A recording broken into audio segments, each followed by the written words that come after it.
poignarder tes ennemis. Quand je priais, tu peux t'asseoir. Quand je priais pour ce programme, j'ai entendu le Seigneur me parler. Alléluia. Bien-aimé, je veux dire à quelqu'un ce matin que nous partons quelque part avec le Seigneur. Alléluia.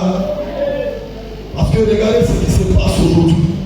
Il y a beaucoup de choses qui n'apportent pas la crédibilité dans les milieux chrétiens. Alléluia. Et l'Éternel m'a révélé comme un match de football. Quand un joueur ne fait pas l'affaire de son entraîneur, il le remplace. Alléluia. C'est ce qui m'a révélé. Et cette parole aussi est pour moi. Parce que quand le Seigneur t'appelle, il te met au courant qu'il t'a appelé. Parce que la soif de le servir en toi. Alléluia. La manifestation des dons qu'il t'a donné, les dons là veulent sortir, mais tu les bloques. L'Éternel dit, c'est le temps et c'est la saison pour pouvoir montrer sa puissance. Parce que longtemps on a attribué la puissance à l'ennemi. L'Éternel est puissant pour sauver. Il est puissant pour ressusciter. Il est puissant pour multiplier. Alléluia. Alléluia. Donc, peuple de Dieu, levons-nous dans la prière pour pouvoir faire l'œuvre de Dieu. Alléluia. Ainsi va parler l'Éternel. Acclamons le Seigneur pour sa parole. Peuple de Dieu, ce matin, nous allons parler d'un sujet très important. Alléluia. J'ai eu ce thème-là parce que j'ai connu une famille où j'avais au moins 2 amis là-dedans qui ne sont plus de ce monde. Alléluia. 2 amis avec lesquels je partageais tout. On jouait ensemble au football, on partait nager, on partait faire beaucoup de choses. Mais ils sont morts, c'est-à-dire étant jeunes. Et chose bizarre. Et cette chose-là a interpellé tout le quartier. Ils meurent en janvier. Les 2 sont morts en janvier. Alléluia. Alléluia. Amen. Et leur père est mort en janvier. Leur papa est mort en janvier. Quelques 2 ans après, mon ami avec qui je faisais tout, il est mort aussi en janvier. Son petit frère est mort en janvier. Très brillant à l'école. Très intelligent. Alléluia. Mais c'est l'œuvre de la sorcellerie. Et comme l'Éternel, la Bible dit, il révèle les choses cachées. Leur maman, elle vit encore, elle a été invitée à un programme de prière. Quand elle allait au programme, il y a l'homme de Dieu qui a eu la révélation. Pour dire, maman, il y a un esprit de mort dans votre famille. Et cet esprit-là travaille beaucoup dans le courant des nouvelles années. Et elle est tombée sur l'onction. Et Dieu merci, cette parole-là a fait qu'elle s'est plus approchée du Seigneur. Elle a plus plu au Seigneur. Aujourd'hui, je suis en train de te parler, elle sait le Seigneur. Et depuis qu'elle a accepté Jésus-Christ, depuis qu'elle a commencé à servir Jésus-Christ, cette hémorragie-là s'est arrêtée. Alléluia. Donc j'ai compris par là que quand tu es résolu à pouvoir changer quelque chose dans ta vie, tu arriveras. Amen. Alléluia. Amen. Quand tu es résolu à pouvoir changer cette situation, au bout de ta résolution, il y a Jésus-Christ qui t'attend. Tant que tu vas accepter une situation, elle va demeurer. Tant que tu seras muet face à cette situation, elle va perdurer. Mais tant que tu vas te lever pour dire que cela s'arrête. Tu verras ces choses s'arrêter. Pourquoi? Parce que quelque part, quand tu acceptes Jésus-Christ comme ton Seigneur, quand tu acceptes Jésus-Christ comme ton Sauveur, il te donne son esprit. L'esprit de Dieu en nous amène à ne plus accepter l'injustice. L'esprit de Dieu en nous amène à ne plus accepter les choses qu'on acceptait dans le passé. Tu ne peux pas avoir le Saint-Esprit en toi. Tu ne peux pas avoir l'Esprit de Dieu en toi et ne pas avoir l'Esprit alerté. Ton esprit sera toujours alerté. Mais qui t'alerte? C'est son esprit qu'il a mis en toi. C'est pourquoi il pouvait dire, il est mieux et il est temps pour vous que je m'en aille. Mais lorsque je m'en irai, je vous enverrai le consolateur. Amen. En d'autres termes, je vous enverrai quelqu'un qui va vous aider. Je vous enverrai quelqu'un qui va vous amener à résister. Je vous enverrai quelqu'un qui a la force. Il est plus fort que celui qui est dans le monde. Mais qui est dans le monde? Alléluia. La Bible dit qu'il a animé d'une colère puis il est descendu. Regarde, si tu n'es pas en colère, la colère du diable va te dominer. Donc, quand quelqu'un est en colère et il est face à toi, même ton esprit qui n'est pas venu s'amuser.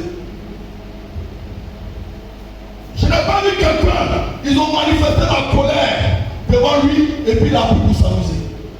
Tu peux jouer avec quelqu'un, tu peux marcher avec quelqu'un, mais quand son visage change, en même temps toi aussi ton visage change. Alléluia. Donc, l'Éternel est en train de nous dire, il n'est plus temps pour nous de dormir. Parce que le diable est animé d'une colère. Et en plus d'être animé d'une colère, on dit, il cherche qui dévorer. On dévore celui qui n'est pas en éveil. On dévore celui qui ne s'attend pas. Mais l'Éternel te dit, on ne va jamais te dévorer. Parce qu'une fois son esprit en toi, son esprit t'alerte. Alléluia. Quand tu as le Saint-Esprit, le diable ne peut pas faire des cachotteries avec toi. L'Éternel va toujours te révéler cela. Quand tu es un enfant de Dieu, le diable ne peut pas te cacher. À chaque fois qu'il va vouloir faire ces choses, l'Éternel va te les révéler. C'est pourquoi j'aime ce verset qui dit, Ésaïe 54, verset 15, tout complot ne vient pas de moi l'Éternel. Il y a des complots qui t'arrivent et tu es toujours en train de dire, cela m'arrive parce que c'est l'Éternel qui a voulu. Ce n'est pas l'Éternel qui a voulu. Il te dit dans sa parole que s'il y a des complots dans ta vie, si le temps de mariage est arrivé, ton âge pour te marier est arrivé que tu n'es pas marié, ne dis pas que ce n'est pas encore le temps de Dieu, c'est le temps de Dieu. Mais il y a quelqu'un quelque part qui est en train de te combattre. Il y a quelqu'un quelque part qui a mis une barrière. Il y a quelqu'un quelque part qui a limité quelque chose dans ta vie. Il y a quelqu'un quelque part qui est en train de parler contre ta famille. Sinon quand on te regarde là, tu es très belle. Mais pourquoi quand un homme te voit ne pas te marier? Certainement le diable a mis sa main noire sur ton visage. Quand on te voit, tu peux dégager une odeur pour t'épouser. Quelle méchanceté. Alléluia. Donc, quand tu es un enfant de Dieu, l'Éternel te fait grâce de savoir toutes ces choses. Mais en plus de les savoir, tu n'es pas vrai. En plus de les savoir, tu ne t'étais pas. Mais en plus de les savoir, tu te bats. Alléluia. La marche chrétienne, ce n'est pas de l'amusement. Nous sommes dans un combat perpétuel. Nous sommes dans un combat perpétuel. Regarde, quand à ses intentions. Il veut mettre l'autre KO pour mériter quelque chose. Donc quand nous sommes en combat avec le diable aussi a ses intentions. Ses intentions, c'est de nous faucher. Ses intentions, c'est de nous rabaisser. Ses intentions, c'est de nous détruire. Mais restons en éveil. C'est vrai, l'Éternel te confirme que tu as la victoire. Mais c'est la victoire dans le combat. Alléluia. Je matérialise la victoire dans mon combat. Alléluia. Regarde, quand tu es un enfant de Dieu, Dieu n'a pas dit que tu ne seras jamais attaqué. La preuve, lui-même Jésus-Christ de Nazareth, quand il voulait venir au monde, la Bible dit c'est par révélation que ses parents l'ont enlevé, comment on appelle ça en Israël, pour le faire, pour l'emmener en méchant. Alléluia. Mais il pouvait dire que si Jésus donne, je peux laisser y aller. Non, même le grand Dieu, on l'a caché. Qui nous sort? Qui nous sort? Qui nous sort? Ne jouons pas avec notre vie. Et ce matin, le thème que je vais traiter, c'est parle à ta montagne. Alléluia. Amen. Parle à ta montagne. Genèse 1, verset 1 à 5. Aidez-moi dans la lecture. Jean 1, verset 4. On va comprendre quelque chose. Le Dieu que nous servons est amour. Le Dieu que nous servons, il nous aime. Alléluia. Genèse 1, verset 1 à 5. Jean 1, verset 4. Genèse chapitre 1, du verset 1 à 5. Écoutez bien. Au commencement, Dieu créa les cieux et la terre. La terre était informe et vide. Il y avait des ténèbres à la surface de l'abîme. Il y avait des ténèbres à la surface de l'abîme. Alléluia. Et l'Esprit de Dieu se mouvait au-dessus des eaux. Dieu dit que la lumière soit, et la lumière fut. Dieu vit que la lumière était bonne, et Dieu sépara la lumière d'avec les ténèbres. Amen. Verset 5. Amen. On va prendre Jean 1, verset 4. Jean 1, verset 4. Jean chapitre 1, verset 4. En elle était la vie, et la vie était la lumière des hommes. Amen. Alléluia. Acclamons le Seigneur pour cette parole. Père de Dieu, j'ai pris ces deux versets-là pour te faire comprendre quelque chose. Pour que tu réalises dans ton esprit que tu n'es pas n'importe qui. Alléluia. Pour que tu réalises dans ton esprit que le Seigneur a choisi. Alléluia. L'Éternel, il nous aime. Il nous aime. Je disais cela vendredi. Je dis donc que quand l'Éternel a appelé Adam, quand il a pris Adam, qu'il a positionné Adam dans le jardin, il y a quelque chose de merveilleux qui s'est passé.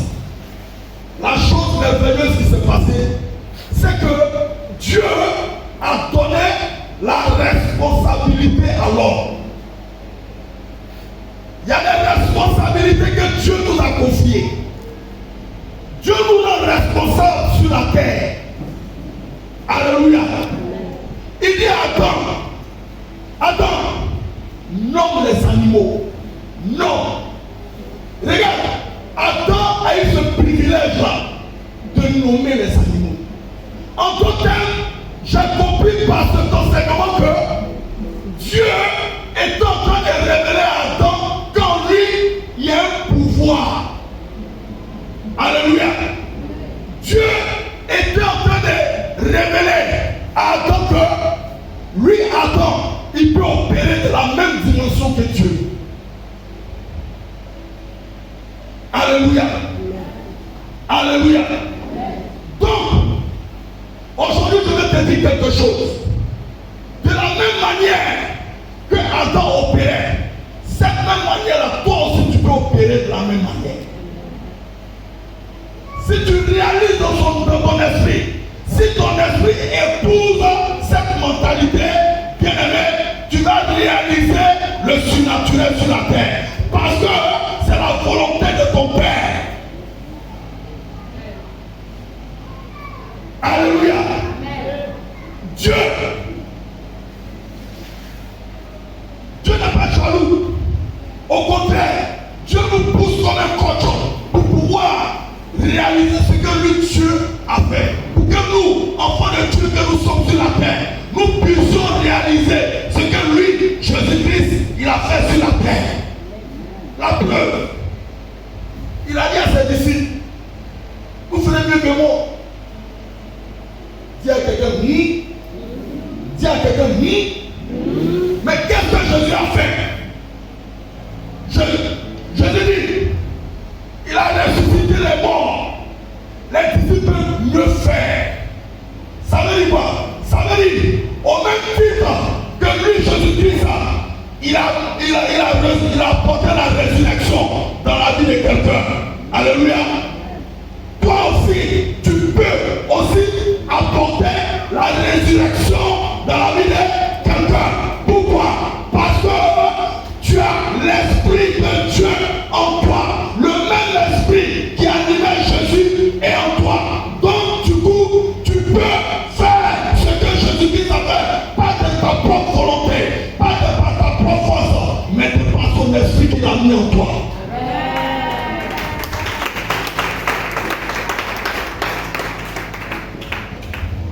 Alléluia. De par son esprit qui l'a mis en nous. De par l'esprit qui l'a mis en toi, il y a des situations que tu es en train de vivre parce que tu es ignorant. Quand tu vas réaliser, quand ton esprit va réaliser que ce qui habite en toi est plus fort que ce qui est dans le monde, regarde, tu vas tomber sur toutes les situations qui vont se présenter à toi. Pourquoi?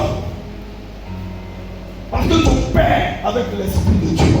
Quand l'Esprit de Dieu opère avec toi, certainement tu vas opérer dans le surnaturel. Et c'est la volonté de Jésus. Jésus n'a pas caché son secret. Regarde, on dit aux pharisiens, il parlait en parabole. Mais à ses disciples, il parlait avec un français compréhensif. Même qu'ils n'ont pas compris, il faut encore terre à terre pour qu'ils comprennent. Parce qu'il ne veut rien cacher à ses disciples. Il ne veut pas avoir de secret entre lui et ses disciples.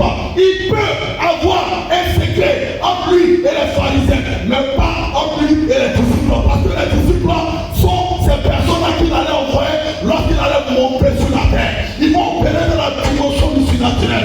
Et bien aimé, je t'annonce ce matin que si tu te disposes à ça, tu vas opérer dans la dimension du surnaturel. Et c'est à cela que Christ nous appelle. C'est à cela que Christ nous appelle.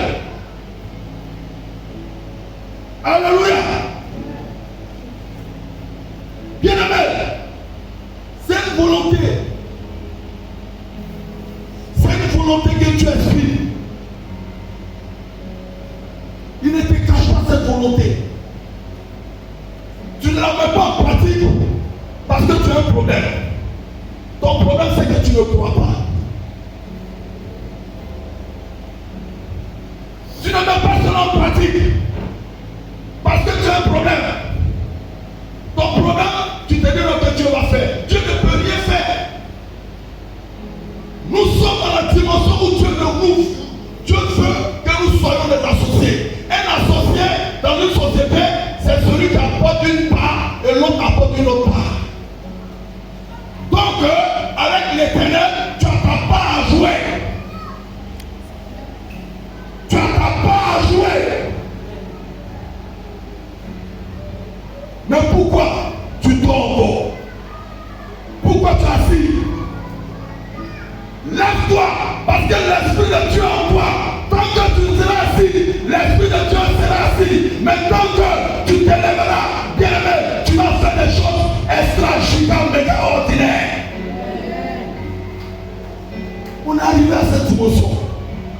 où on doit choquer le monde. On doit choquer le monde. Regarde, tu as la puissance de Dieu en toi. C'est cette puissance-là qui va te démarquer. C'est cette puissance-là qui va faire que tu auras un nom. C'est cette puissance-là qui va changer quelque chose dans ta vie. C'est cette puissance-là qui va faire que, bien aimé, on parlera de toi dans ce monde. Regarde, les disciples, on dit que c'était sans instruction. Ça veut dire qu'ils n'avaient pas de valeur. Mais ils ont croisé quelqu'un qui donne de la valeur. Ils ont croisé Yeshua Mashiach. Ils ont croisé El Djibo. Ils ont croisé le Seigneur des Seigneurs. Là où les gens t'ont rejeté, lui il te prête, il te blanchit. Là où les gens disent non que tu ne peux rien, lui il te prête, il te donne la force. Là où les gens disent que non tu ne réussiras pas, aïe aïe aïe aïe aïe aïe, il va faire clémentine à tes adversaires, que tu vas réussir, tu vas réussir, tu vas réussir et tu vas avancer. On va rentrer dans cette dimension où enfants de Dieu que nous sommes, c'est nous qui donnerons du travail aux gens du monde. Moi je crois en ça.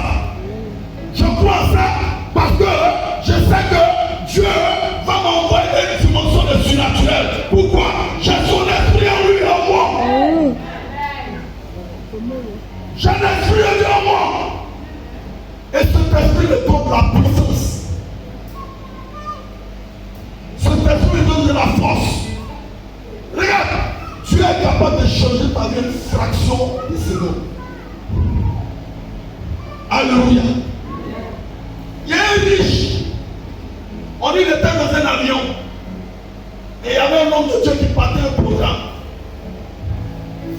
Et pendant qu'il était assis, il dormait, il a eu une vision. Sur le riche, il était assis. Il était dans une classe. Il était dans une classe de luxe. On l'a mis en bas là-bas. Et Dieu lui donne une révélation sur ce monsieur. Et quand il s'élève, il dit, monsieur, je veux vous parler. Il dit, oui, je vous écoute. Il dit, je vous parle de la part du Seigneur. Il a commencé à donner des paroles. Et ces paroles sont justes. Et quand il a fini, il allait s'asseoir. Mais cet homme riche a demandé une seule chose. Il a demandé le numéro de l'homme de Dieu. Et l'homme de Dieu lui a donné le numéro. Toutes les paroles qui ont été dites sont rentrées dans l'accomplissement. Il a cherché l'homme de Dieu pour pouvoir le bénir. Et aujourd'hui, je vous parle, il prie avec l'homme de Dieu. Regarde, Dieu peut changer la vie de quelqu'un à travers toi. Dieu peut changer la destinée de quelqu'un à travers toi. Pourquoi? À cause de son esprit.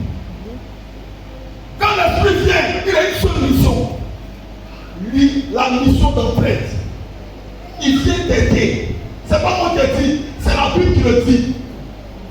Jésus dit, je vous donnerai mon esprit afin qu'il vous aide à accomplir ma mission sur la terre. Parce que de par votre propre chair, vous ne pouvez pas. Mais quand mon esprit sera en vous, vous allez réussir. C'est pourquoi Paul pouvait dire, je puis tout par celui qui me fortifie. Pour accepter ça, pour accepter l'esprit de Dieu en lui. Quand tu vas accepter l'esprit de Dieu en toi, tu vas faire des espoirs. Quand tu vas accepter l'esprit de Dieu en toi, tu vas parler de montagne et va disparaître. Prenons Zacharie 4, verset 7. Marc 11, verset 23. Josué 14, verset 10. Zacharie 4, verset 6 à 7. Zacharie chapitre 3, Écoutez bien. verset 6 à 7. Zacharie 4, verset 6 à 7. Zacharie chapitre 4, verset 6 à 7. Alors il reprit et dit, c'est ici la parole que l'Éternel adresse à Zorobabel. Ce n'est ni par la puissance ni par la force, mais c'est par mon esprit, dit l'Éternel des armées. Qui es-tu, grande montagne? Qui es-tu, grande montagne? Devant Zorobabel, Devant Zorobabel, tu seras aplani. tu seras aplani. Acclame le Seigneur pour cette parole. Qui est le sorcier devant Mimi Castel au mari? Qui est le sorcier? Dis ton nom. Qui est le sorcier? Dis ça, dis ça, dis ça. Qui est le sorcier? À cause de ça, tu ne peux pas aller au village. Regarde. Quand les mystiques te voient là, ils doivent être gênés. Ta présence doit influencer leur présence. Je suis en train d'évangéliser dans le Baka. Il y a un mystique qui était dedans. Quand j'ai fini d'évangéliser, il est venu me trouver. Il dit, mon frère, regarde tous les Baka là. Prends photo. Moi, mon Baka là, à partir d'aujourd'hui, il faut ne pas te voir dedans pour parler de Jésus. Vous voyez la dimension? Vous voyez ce que Satan fait? Satan, il fait tout que tout pour nous empêcher de propager l'évangile. Il a refusé à ce que je parle dans son Baka. Et comme elle m'a dit, même il faut prendre photo. Il faut prendre photo. Moi, il fait pour quelqu'un, il faut prendre photo. Il y a peut-être il faut prendre photo. Le Baka là, ça n'a pas tenu. Il dit, il faut prendre photo. Moi, mon Baka là, il ne faut plus parler dedans. Mais quand il a dit ça là, j'ai acclamé le Seigneur dans mon cœur. J'ai dit, c'est que j'ai raté ma cible. C'est que j'ai raté ma cible. Quand tu fais quelque chose de Dieu et que le diable n'est pas content, c'est que tu as raté ta cible. Sois heureux, sois content. Mais quand tu fais quelque chose et les gens ils sont contents de toi, il faut voir ta marche. J'ai fini de me bombarder. Et il m'a garanti, j'ai compris quelque part que s'il y avait 20 personnes dans le Baka, il y a 12 qui ont été touchés. Et c'est ça qui a bouleversé le monde satanique. La Bible dit, quand un seul se convertit, c'est la joie dans le ciel. Donc regarde, dans le Baka, il y a plus de 2 personnes. Donc la joie est portée dans le ciel. Parce que plus de 10 personnes ont été touchées. Donc c'est ça qui a suscité sa colère. Je ne veux plus que tu parles dans mon partage. Je te dois soit le Dieu Seigneur. Parce que j'ai atteint ma cible. Bien aimé, une montagne, qu'est-ce que c'est? La montagne spirituellement, c'est une opposition. Il y a des montagnes dans nos vies. Il y a des montagnes qui nous empêchent de rentrer dans notre bénédiction. Il y a des montagnes qui nous empêchent de vivre les promesses de Dieu. Regarde, Dieu ne ment pas. Sa parole est réelle. Sa parole est la vérité. Tu vis vraiment les difficultés. Tu traverses les difficultés. Pas parce que tu mens. Dieu ne ment pas. Il y a un opposant farouche qui s'est levé dans ta vie. À ça, tu ne dois pas jouer avec lui. Tu ne dois pas jouer avec lui. Dès que tu vois que les gens perçoivent des choses facilement, toi, quand tu veux percevoir ça, tout est difficile, tout est mélangé. Quelqu'un peut te faire une promesse de 20 000. Dès qu'il finit de te parler, il te donne trop, on agresse. Et c'est toi, c'est ta photo qui vient dans son esprit. Et lui, il est baillé. Il a dit, il n'a pas tomber, il a produit son moment, comme il m'a agressé. Il n'est pas baillé. C'est parce que il a une bénédiction pour toi. Donc l'ennemi vient mélanger. L'ennemi vient mélanger. Alléluia. Quelle est la montagne? Parlons à la montagne. L'Éternel nous a donné le pouvoir de parler à la montagne. Il dit, si tu crois, tu verras la montagne être ôtée. Bon, regarde, une montagne ne peut pas dans le physique être ôtée. Mais l'Éternel a révélé que quel que soit le poids de ton problème, quelle que soit la grandeur de ton problème, estimable à une montagne, lui l'Éternel, il a le pouvoir de la faire disparaître. De la faire disparaître. Quel est le cancer devant Jéhovah Jireh? Regarde, si Jésus est allé ressusciter Lazare, qu'est-ce que le cancer? Si Jésus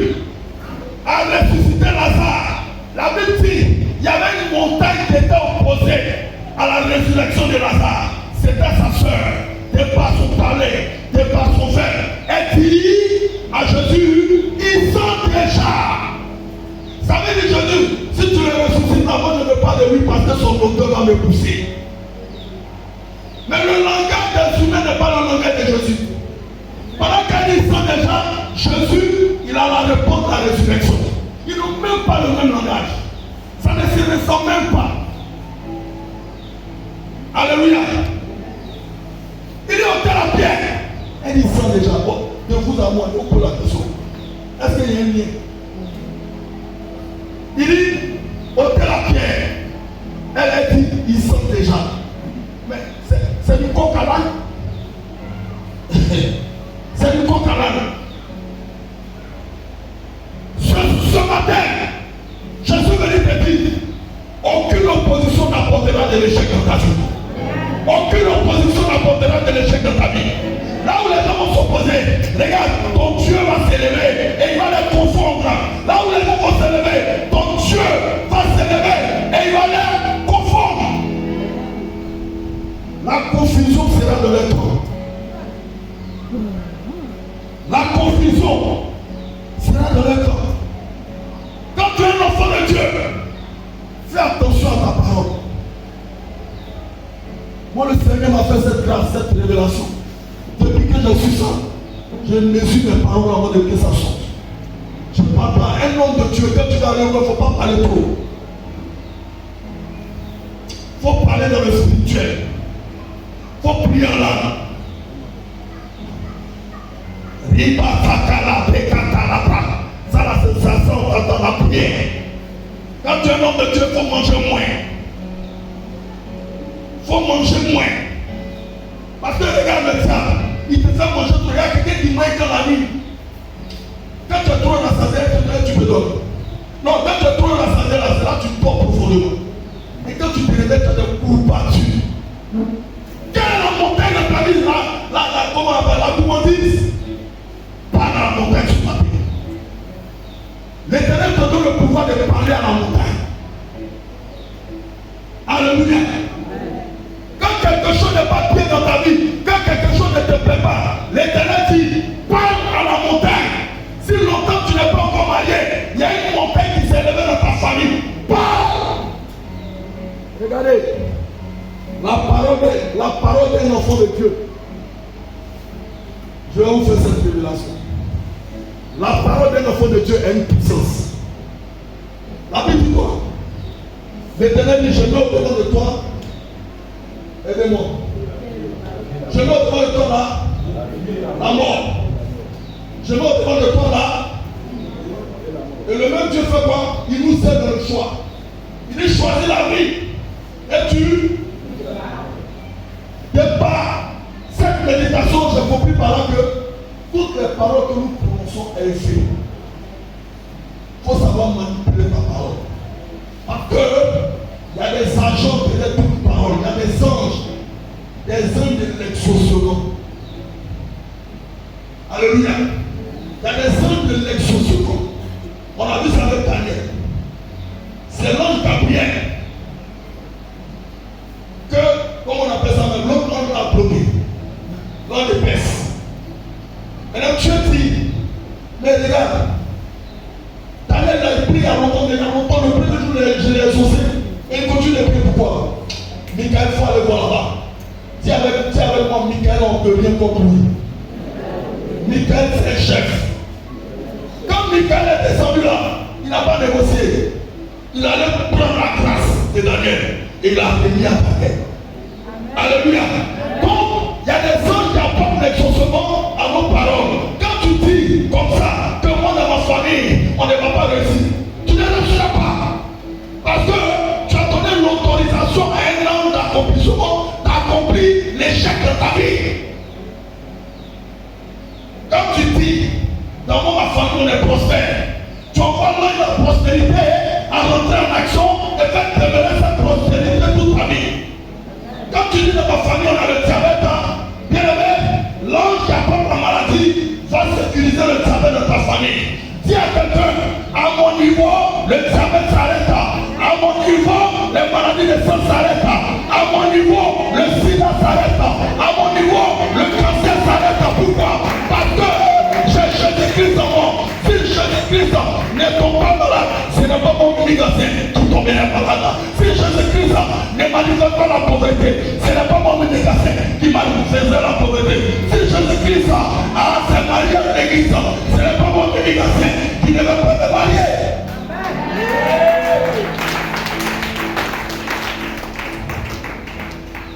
Le maniement de la parole. Il est arrivé à une dimension de Jésus qui a appelé ça à ses disciples. Il les a fait asseoir. Il dit, que pensez-vous que? Quel dites-vous que je suis? Il voulait apprendre le maniement de la parole. Il voulait apprendre comment il faut te tenir quand tu as la parole. Donc c'est ça, c'est une éducation. Quand tu es un enfant de Dieu, éduque ton âme, éduque ton esprit à pouvoir faire sortir de bonnes choses de toi. Parce que mon Dieu n'est pas un Dieu imparfait. Quand mon Dieu a créé le monde, il a dit tout est parfait. Mais qu'est-ce qui fait qu'il y a les imperfections dans ta vie? Est-ce le péché? Alors laisse le péché. Abandonne. Tout est résolution.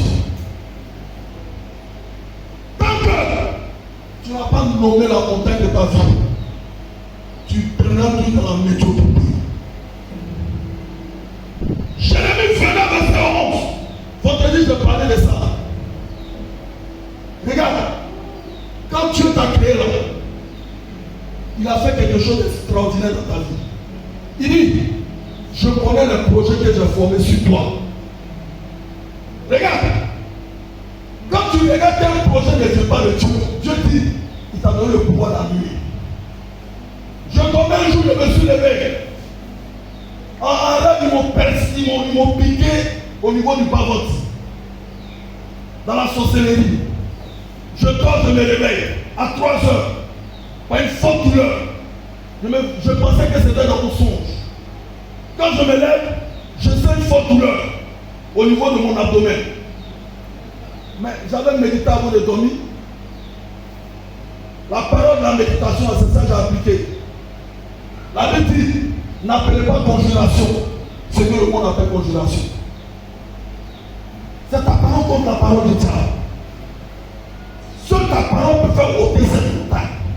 J'ai dit au nom de Jésus, j'ai commandé depuis le ciel. J'ai dit au nom de Jésus. De la manière Jésus-Christ n'est pas tombé malade dans son ministère. Toi, maladie qui vont injecter, je fais le retour à l'envoyeur. Il est 4 heures, non, il est 3 heures. Je vais dormir comme je dors comme un fils de Dieu. Je dors dans les bras de mon Dieu. Je dors dans le sang de Jésus. Aucune maladie ne peut m'atteindre. Donc toi, maladie, lui qui t'a envoyé là, va chez lui. Et puis monsieur endormi. Matin que monsieur deviendrait un ange, douleur la satisfaire. Douleur est passée. Je n'ai pas accepté ça. Il y a des choses que tu acceptes. C'est ce qui occasionne ta mort. N'accepte pas les choses. Quand tu es un enfant de Dieu, n'accepte pas, mais parle à la montagne. Quelle est la maladie qui te fatigue? Parle à la maladie. La maladie a des oreilles. Si Jésus-Christ a parlé à la mer, c'est que la mer a des oreilles. C'est que ta maladie a des oreilles. Regarde, derrière toute maladie, il y a un gros démon. Derrière toute maladie, il y a un démon. Regarde le fou de Gadara. Il a la folie. On dit, il y a combien de démons derrière lui? Une légion, une armée. C'est parce que quoi? Ce homme avait une grande destinée. Alléluia. Quand tu as une grande destinée, le diable vient t'empêcher de réussir ta destinée. Non, on ne peut pas. Avec Dieu, nous sommes là, on ne peut plus. Si tu peux faire, fais. Cherche les camps de prière. Va chercher Dieu. Va creuser. Quand tu as sorti de là comme ça, mon frère Katima m'a donné un témoignage. Ça m'a tellement touché. Il dit qu'il allait évangéliser un jour au nouveau quartier. Après 3 jours de jeûne, c'était un truc comme ça. Il dit qu'il est sorti comme ça. Il s'est arrêté au nouveau quartier. Il a crié Jésus. Les gens tremblaient comme ça. C'est la puissance de Dieu. Ce nom-là, c'est vrai, les noms peuvent ironiser. Les gens ont tremblé parce que dans le monde spirituel, les gens ont tremblé. Alléluia. Parce que cette foi-là, c'était une foi céleste. C'était une foi de Dieu. C'était une foi du Fils de Dieu. Regarde, face à cette foi, aucune montagne ne résistera. Je t'annonce ce matin que lorsque tu vas accepter ça dans ton esprit, aucun démon, aucun sorcier, aucune montagne ne résistera dans ta vie. Les montagnes d'opposition seront détruites. Zorobabel. Qui es-tu? Quelle montagne? Devant Zorobabel. Qui es-tu? Tu seras banni ce matin. Tu seras banni ce matin. Tu seras banni ce matin. Montagne de pauvreté, tu seras banni ce matin. Montagne de mort précoce, tu seras banni ce matin. Montagne de stérilité, tu seras aplani. Qui es-tu? Qui es-tu? Grande montagne devant grande montagne quoi? Devant Zorobabel. Mais il a compris par là que Zorobabel là se passe. C'est un champion. Hein? Non, ayons la mentalité des Zorobabel. Quand il y a une montagne qui est dressée, grande montagne qui est-tu devant Zorobabel? Grande montagne qui est-tu devant Ali Lucie? Grande montagne qui est-tu devant Kissi? Grande montagne qui est-tu devant Bernadette? Grande montagne qui est-tu devant Mimi Grasse? Devant Mimi Grasse et mon mari? Qui es-tu? Ils seront aplanis.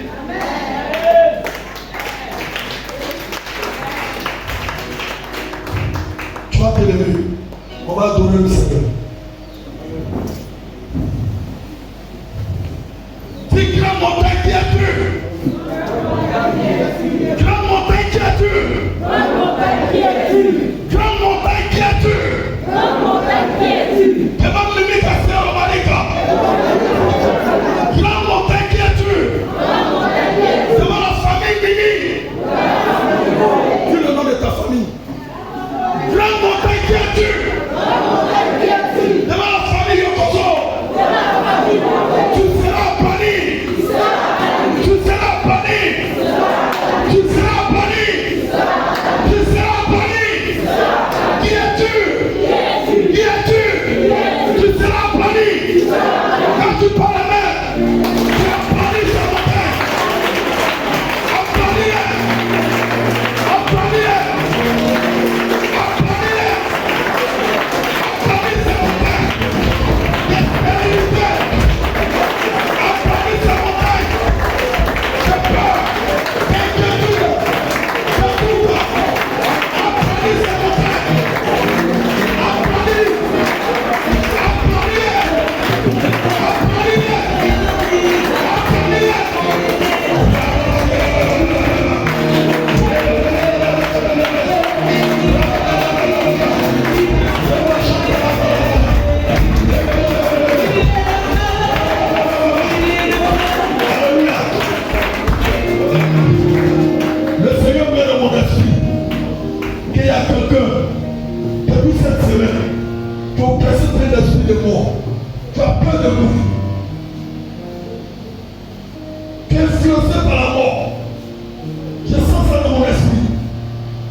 Alléluia.